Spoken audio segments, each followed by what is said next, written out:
Eto mga idol, grabe. Ang ganda ng boses ng babaeng ito. Partida wala pang mic pero ang lupit dito. Kaya Pinoy ka nga. So panoorin natin. Always finding something is wrong in what I do. Wow. But you can rearrange my life because it pleases you.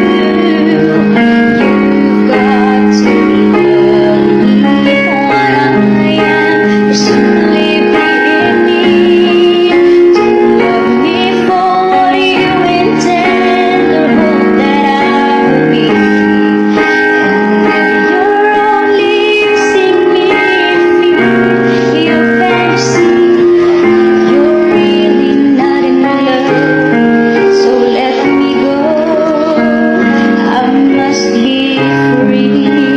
Grabe ka naman ate.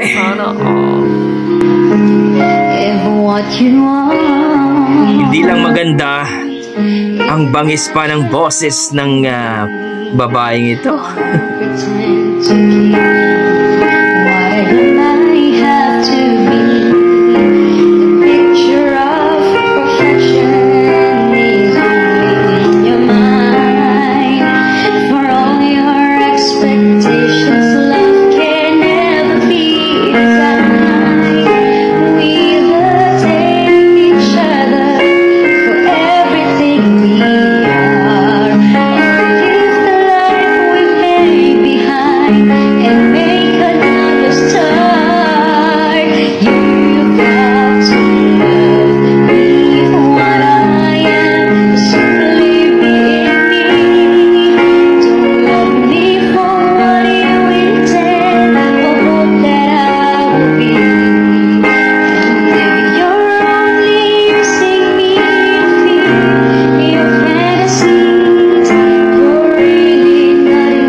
Ayun po mga idol natin dyan, narinig natin itong babaeng ito.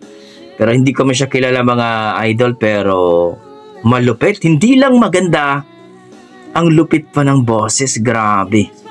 Sabi ng ating mga fans dito, no? At talagang iniidolo nila itong babaeng ito. Hindi lang daw maganda, ang ganda pa ng boses, no? Grabe. No? May nagsabi din na parang lip sync daw. So, sa tingin nyo mga idol, lip sync ba yun? Pero marami din nagsabi na talagang mayroong ganong boses talaga. Kahit wala daw mic, pero talagang ang ganda ng boses. Grabe. Nakaka-amaze daw ayon sa ating mga fans, mga idol dito kay ate. So, please comment down below mga idol natin dyan kung ano sa tingin nyo. Lip sync ba yun? Or boses niya ba talaga? Or the future ba na pwede ba na sumali sa mga Pilipinas Got Talent? No? So, anong masasabi nyo sa video natin? Na-appreciate nyo ba at talagang nakaka-amaze ba? Please comment down below mga idol para ating pag-usapan.